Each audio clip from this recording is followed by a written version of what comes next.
Hey everyone, I'm Siddharth, a volunteer with the iSPIRT Foundation. Broadly, the focus of today's talk is kind of bring to life new digital infrastructure that India is building out to safely support 1 million drones flying in Indian airspace. As you know, drones are a fairly old technology where they've been used in the military for the past 30 to 40 years. But one of the biggest problems of late is how do we integrate them safely into civilian airspace? And India is one of the few countries which is actually taking a leadership position in doing that.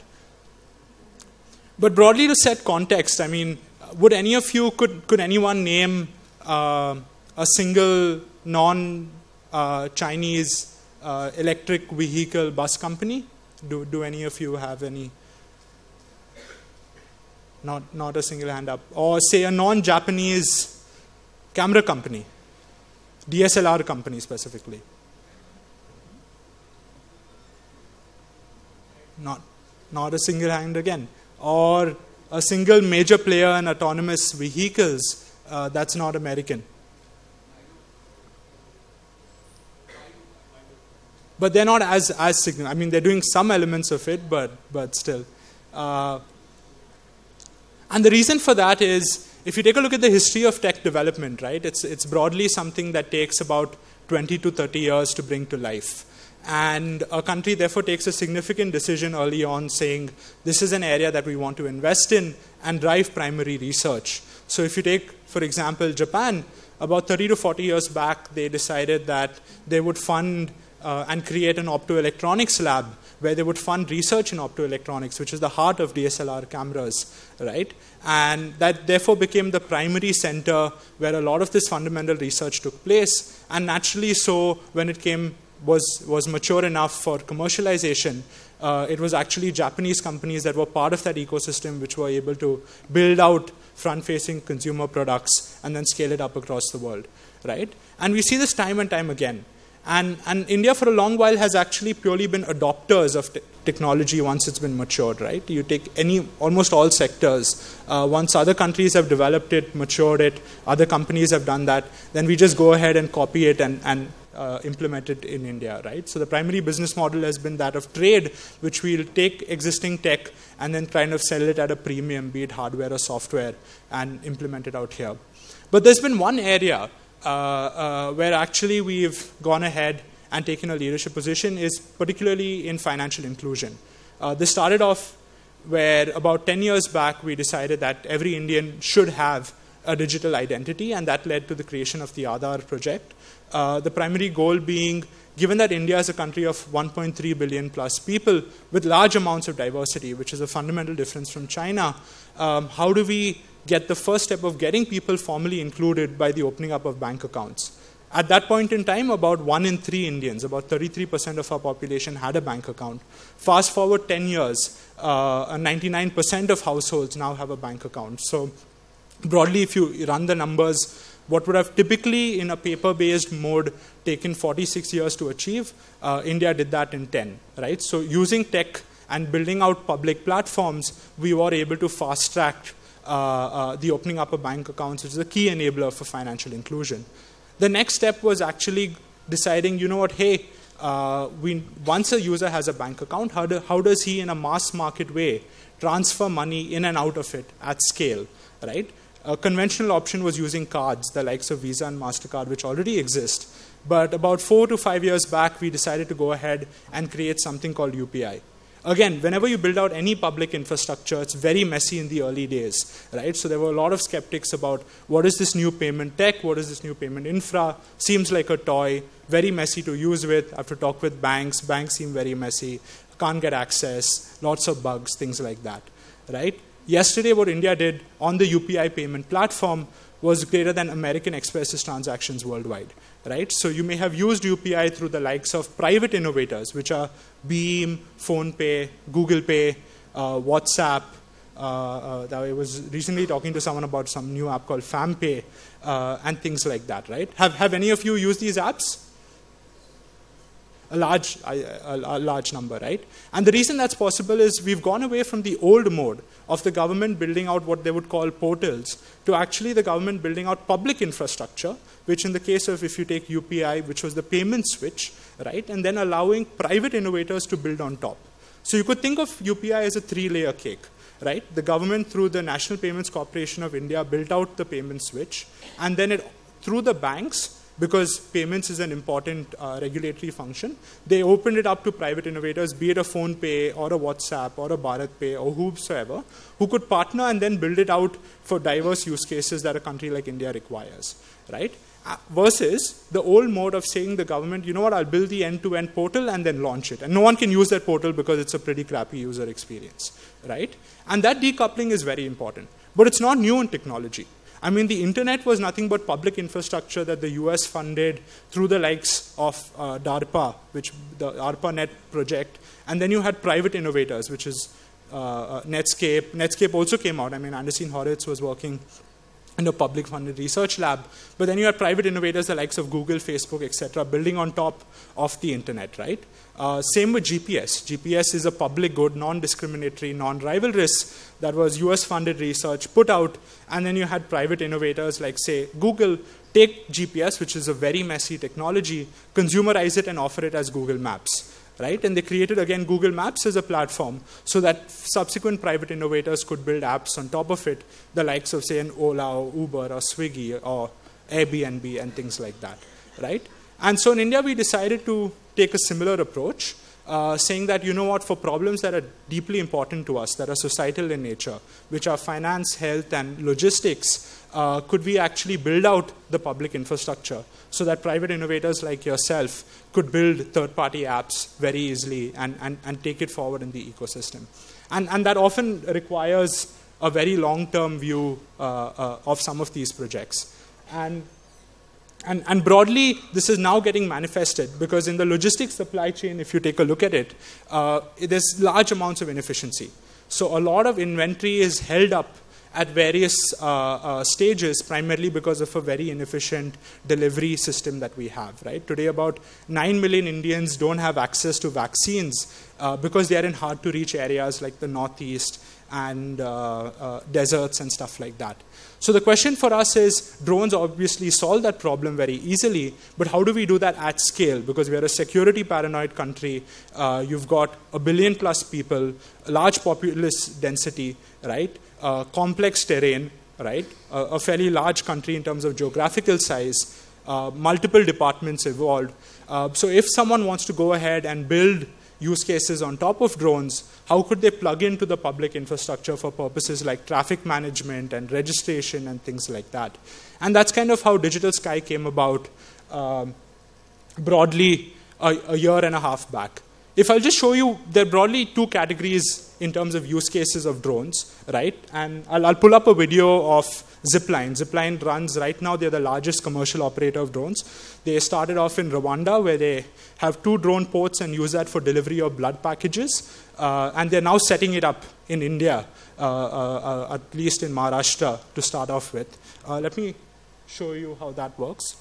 Rwanda is known as the land of 1,000 hills. It is a very difficult country in terms of topography, and many areas are hard to reach. Traversing that terrain to get to a rural village can take hours, even though it's a very short distance. Today, if a mother is giving birth and suffers from postpartum hemorrhaging, her life is dependent on getting a blood transfusion. There are many different types of blood types. They have a limited shelf life. And the challenge is when you need blood, you need it immediately. But it is unpredictable which geography that will occur in. Hospitals that are in more remote areas can have a very hard time getting enough reliably supplied blood. The time to order and get the supplies by truck is just too late. There's no way that we can overcome the time that it takes to get anywhere during the rainy season. And people would say, okay, during the rainy season, we're just not going to make it. The best case scenario, it would take at least 4 hours. But with Zipline, we are looking at cutting that 4 hours to something like 15 minutes. It is a team of Rwandese who came together with Zipline to groom the project and to make it happen in Rwanda. Their ultimate vision is to put each and every one of those 11 million citizens within a 15 to 35-minute delivery of any essential medical product that they could need. And that's a revolutionary idea for any country in the world. The use of drones to deliver life-saving medical products can overcome the lack of road infrastructure. We need to let our imagination soar.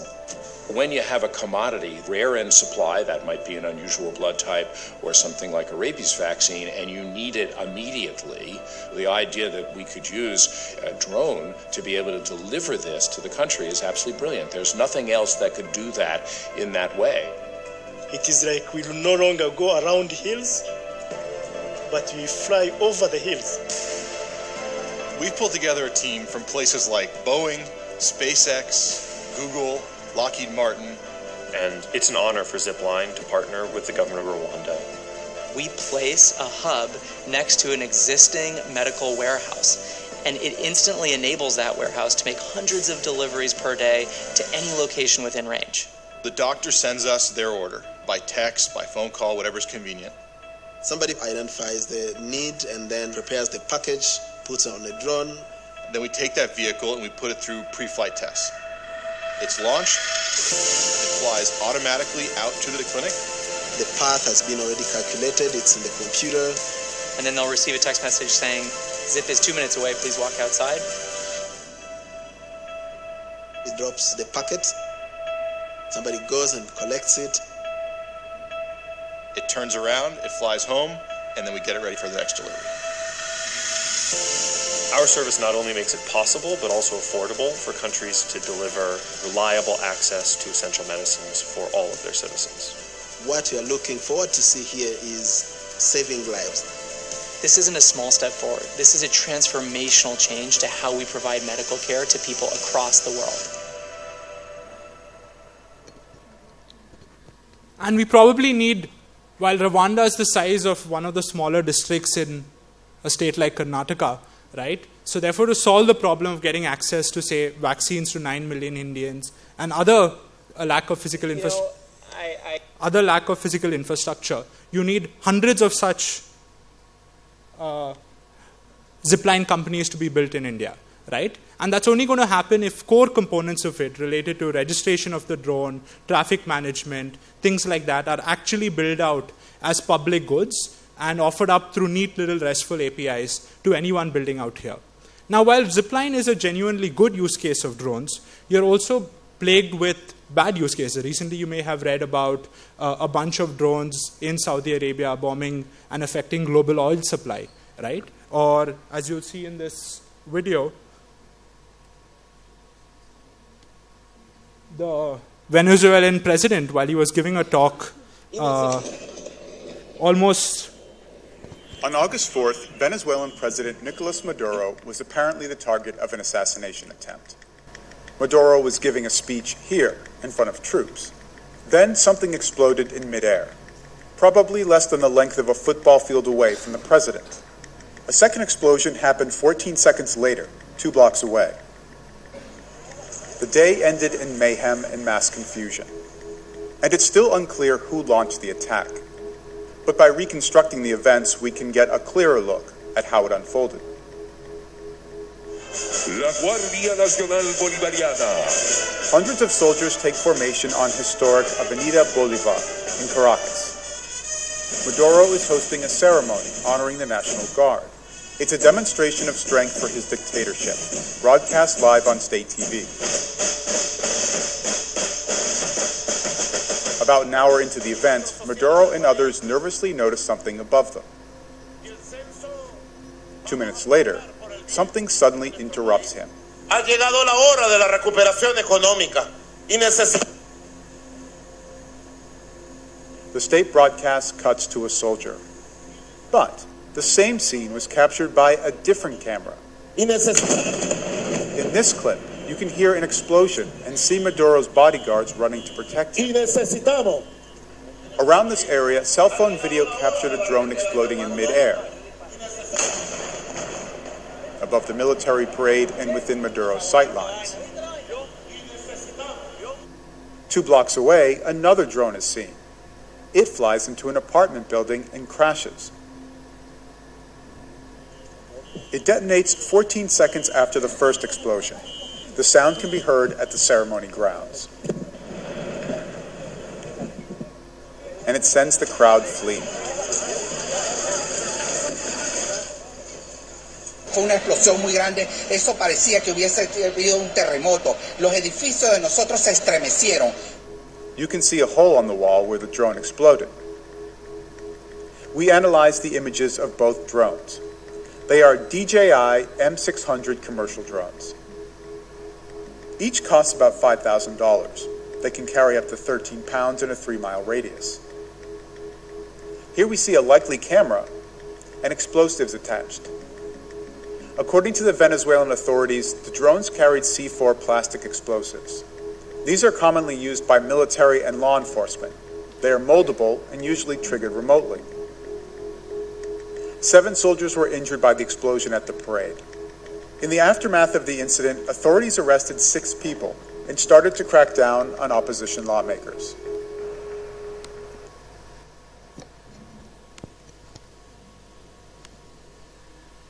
Right? So just as much there can be genuinely good use cases of drones, much like cybersecurity, there's an inherent asymmetry where someone could rig up a homemade explosive in their house, attach it to a homemade drone, and fly it, and result in drones being banned in India all over again. Right? And therefore, as we've been thinking about this problem, about a year and a half back is where the Indian government went ahead and launched what's called Digital Sky. So the previous version of the policy, which was very paper-based, essentially said, hey, if you want to fly a drone, you have to apply to like 10 ministries for permission, the Ministry of Home Affairs, Ministry of Defense, Airports Authority of India, etc. So essentially get you to run around and apply 60 days in advance before you want to fly. Right? And so obviously no one's going to comply with that. And as a result, no large-scale businesses, the likes of Zipline, would be able to be built out here. 18 months ago, the Indian government actually took a change in direction where they decided, you know what, let's go ahead completely with a digital underpinning. The first layer of that relates to trust, right? So how do I know if someone is a friend and how do I know if someone is a foe? That can only happen if the friendlies are electronically registered into the system. So the government went ahead and launched digitalsky.dgca.gov.in, where someone could register as a pilot, as an operator, as a manufacturer, and the drones register themselves as well. So essentially, every drone that is compliant fires off an API call to uniquely register itself into the system. And so India has defined a standard about what does it mean to uniquely identify a drone, right? So a drone is a piece of nothing but flying hardware. How do you identify that? What biometrics are to a human? How do you identify a piece of hardware in a similar non-repudiable, non-spoofable manner, right? And so they defined a standard. Companies have been certified. About 5 got certified so far, through which they can electronically register themselves. Think of it similar as an IMEI number that your handset has. Once everyone is electronically registered in the system, the next question is, where do you fly, right? How do you know which area is safe to fly? Can you fly around an airport? How do you ensure you don't collide with manned aircrafts? How do you ensure you don't collide with other obstacles? There are secure and sensitive zones in the country. How do you not fly in that? And so over the past 6 months, a massive mapping exercise has been underway, where Indian airspace has been classified into 3 categories, red, amber, green zones. So if it's a red zone, think of it like around an airport, then you will not get permission. If it's an amber zone, you'll be able to apply on the map of India and say, hey, I want to fly here, and then it will be approved by air traffic. And if it's a green zone, you get immediate approval. Think of it in rural areas and other less dense areas. The way that approval is manifested is nothing but a digitally signed machine-readable file that has information about what the drone ID is, what are the lat longs, what is the time of flight, and things like that. Since it's digitally signed, you cannot spoof it or tamper with it. And that file feeds into the drone. So no drone can take off if it doesn't have permission. And that's the element which is called NPNT. So no permission, no takeoff. So what happens is once you receive this digitally signed permission artifact, your drone's firmware actually checks, does the lat long match, does the date time match, a whole bunch of other things, secure boot, has the firmware been tampered, things like that, stuff typical to say what your OS in a laptop would do. And if all of those things work out, then the drone arms itself. You then fly. If you do happen to breach either the geofence or you do happen to breach the time limit, that gets logged by the firmware. And at the end of your flight, a digitally signed flight log is generated and programmatically sent back to Digital Sky over an API endpoint. Again, since it's digitally signed, you cannot tamper with the flight logs and things like that. That also acts as a mechanism of passive tracking, because till such time, when you're looking at an expanse at a country like India, there are genuine connectivity issues which prevent you from having real-time connections with a drone over, say, cellular networks. In which case, this act of passive tracking, post-flight you send your logs, actually becomes useful subsequently for traffic management or handling of incidents and things like that. And then the third layer relates to tracking itself, which hasn't yet been released. But if a drone, and you have high density number of drones that want to fly concurrently near each other, either in the form of a swarm, or they want permissions near an airport, for that you do need access to real-time data from the drone. Similarly, this entire infrastructure exists for good drones. So you need, in parallel, infrastructure that would detect a rogue drone. And once you detect it, how do you neutralize it? And that is actually a non-trivial and unsolved problem across the world today, right? Because conventional forms of detection, the likes of radar and stuff like that, don't work. Drones are too small. At the same time, how do you neutralize a drone? You can't fire a gun. If a drone's near an airport, you can't fire a missile. You'll hit aircrafts. You can't use other methods of, say, other types of shutting off the radio links and things like that, because that would affect manned aircrafts. So that's the other side to it, which is, on one hand, you need infrastructure for good drones to fly in an easy, compliant manner. And at the same time, you need infrastructure to detect rogue drones, the likes of, you saw the attack in Venezuela or the recent Saudi Arabian attack, and then neutralize them and bring them down, right? And so far, what's rolled out over the past 18 months is the first two layers, which is the ability to register and get into the system, and then get access to permission. The reason it's taken a bit of time is this is an unsolved problem across the world.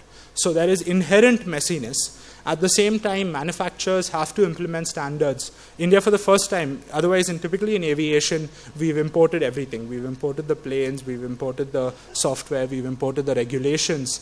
But not only are we one of the few countries that has a drone policy in place, but we've also laid out our own standards. That's obviously caused a bit of confusion in the market, because manufacturers now have to adhere to these standards and get certified. The standards of remote identifications, the standards of NPNT and things like that. But finally, after a long period of time, about 5 companies have been certified, and it's slowly increasing. But there have still been a bunch of problems that we want to keep diving deeper and deeper into. And I thought I'd probably share this with folks in the audience, so that if any of you are interested in contributing towards these problems, and the solutions of which could then become part of this public infrastructure, please do reach out. So the first one is, how do you, in a non-repudiable manner, identify a piece of flying hardware, right? And this is very interesting, especially for folks in the IoT space, right? And one could go down the path of, say, as deep as, could you look at physically unclonable functions, which are properties of the hardware, but is that really scalable? Are there alternates to it? If someone spoofs the inherent serial IDs that you typically put along and generate a hash of, how do you prevent that from happening? How do you prevent people from replacing the sensors on the drone and the ability to detect that, right?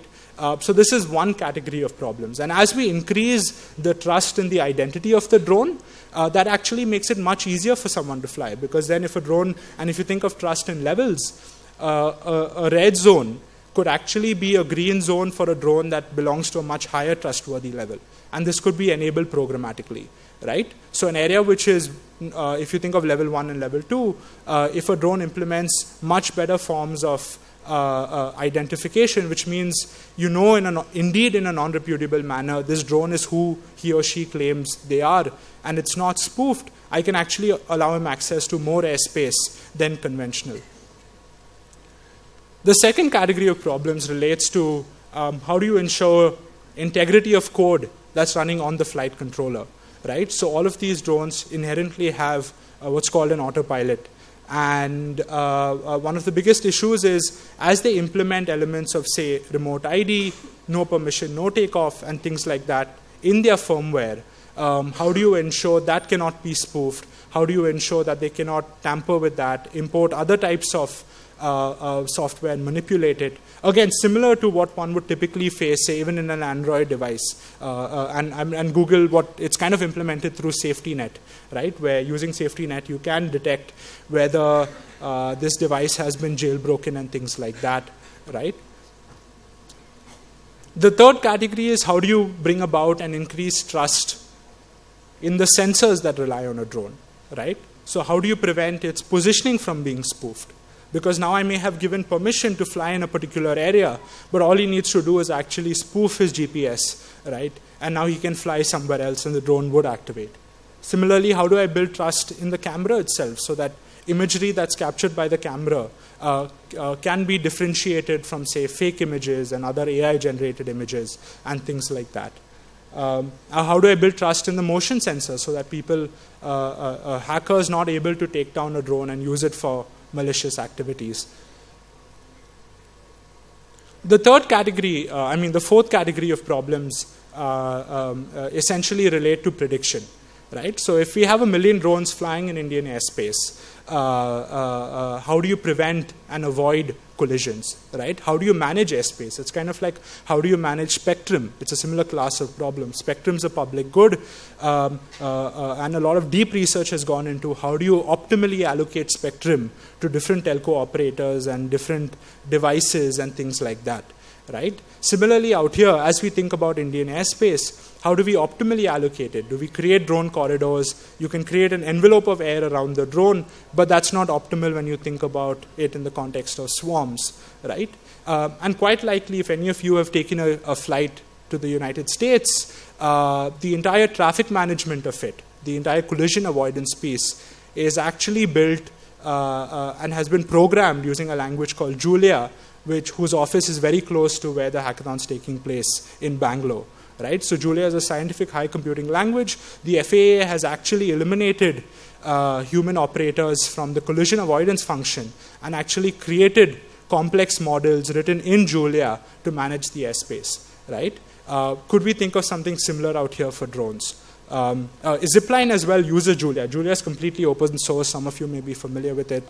The landing and takeoff and Zipline's entire operation is end-to-end autonomous. So all that a human being does is take a plane from the rack, feed the blood packets into it, and load it onto the launch machine, which is nothing but a deconstructed aircraft carrier, so to speak, right? But the end-to-end operation of it is autonomous. If 3 drones are coming in to land, if the health of a particular drone is lower, then it actually autonomously assigns priority. A lot of those models have been written in Julia. So if any of you are working in that area and want to contribute back to the public infrastructure that India is building out, please do reach out. The third relates to drone ports, right? So much like cars, if you just had a single tank, you would only be able to go a few 100 kilometers. But thanks to petrol pumps, you're actually able to travel across the world, right?